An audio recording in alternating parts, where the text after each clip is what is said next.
Hello friends, आज मैं आपके साथ शेयर कर रही हूँ क्लास 8 का PT1 का ये साइंस का क्वेश्चन पेपर 2026-27 का। ठीक है, अमृता विद्यालय CBSE का है ये। टाइम मिलेगा आपको 1 आवर 30 मिनट का और मैक्सिमम मार्क्स आपके 40 हैं।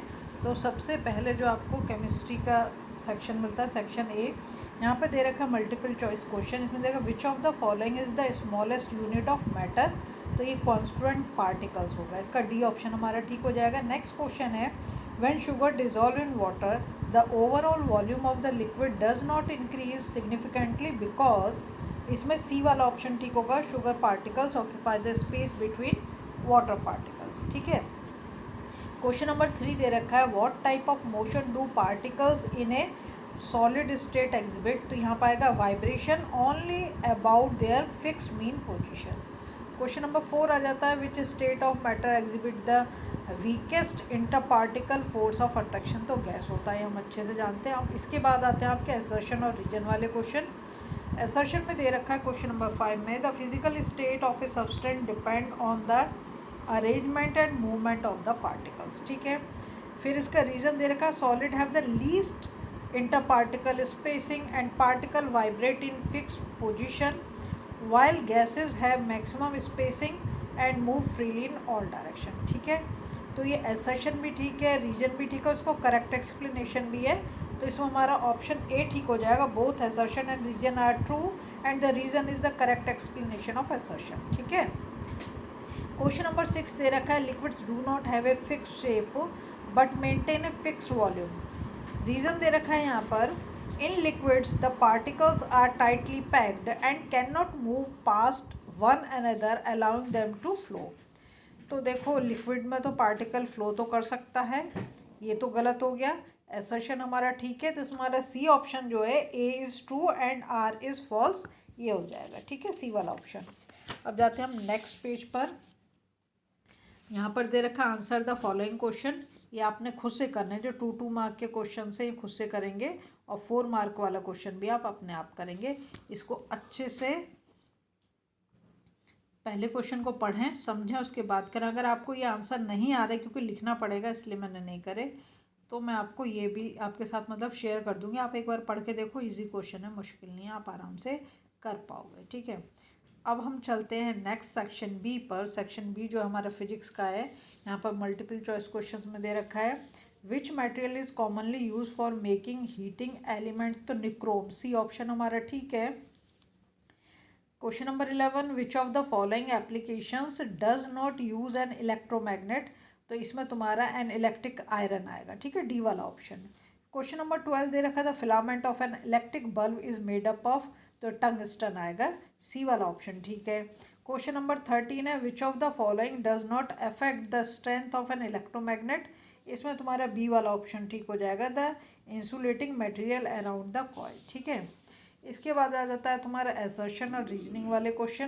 क्वेश्चन नंबर 14 में दे रखा है electric heaters use nichrome wire as the heating element. ठीक है, और इसमें दे रखा है फिर तुम्हारा reason nichrome has high resistance and can withstand high temperature without melting. A भी सही है, बी भी सही है, और ये इसका करेक्ट एक्सप्लेनेशन भी है। तो हमारा ए वाला ऑप्शन ठीक हो जाएगा, both assertion and reason are true and reason is the correct explanation of assertion. Question number 15 में दे रखा है fuse wire melts when excessive current flows through a circuit. बिल्कुल सही है। रीजन दे रखा है excessive current produce heat due to the heating effect of an electric current, ये भी ठीक है। तो इसका आंसर भी हमारा ए वाला ही होगा, both assertion and reason are true and reason is the correct explanation of assertion.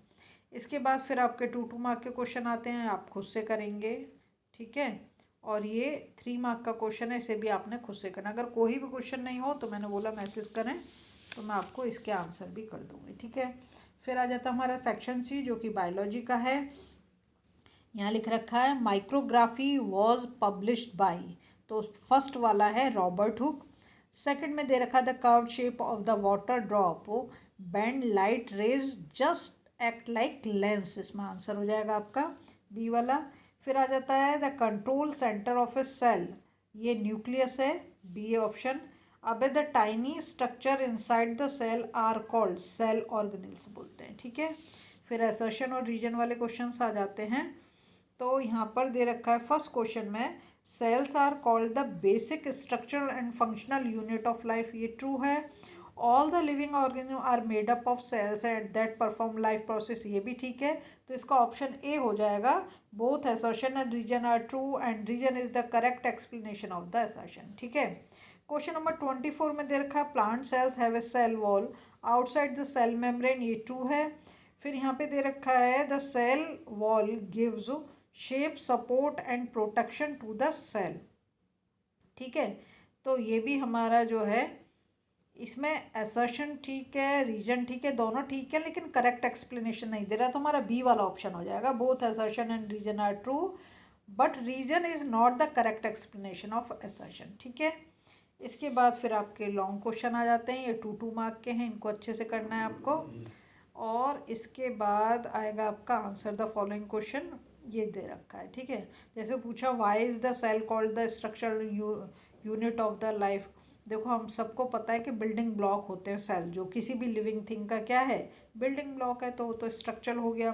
फिर पूछा why is the cell called the functional unit of life. जितने भी हमारी लाइफ प्रोसेस है, एक्सक्रीशन है, रिप्रोडक्शन है, या आपका क्या कहना चाहिए, डाइजेशन है, सारे के सारे सेल के थ्रू होते हैं, इसलिए। फिर है name any one unicellular organism में अमीबा का नाम दे सकते हो, पैरामीशियम का नाम दे सकते हो, बैक्टीरिया का नाम दे सकते हो।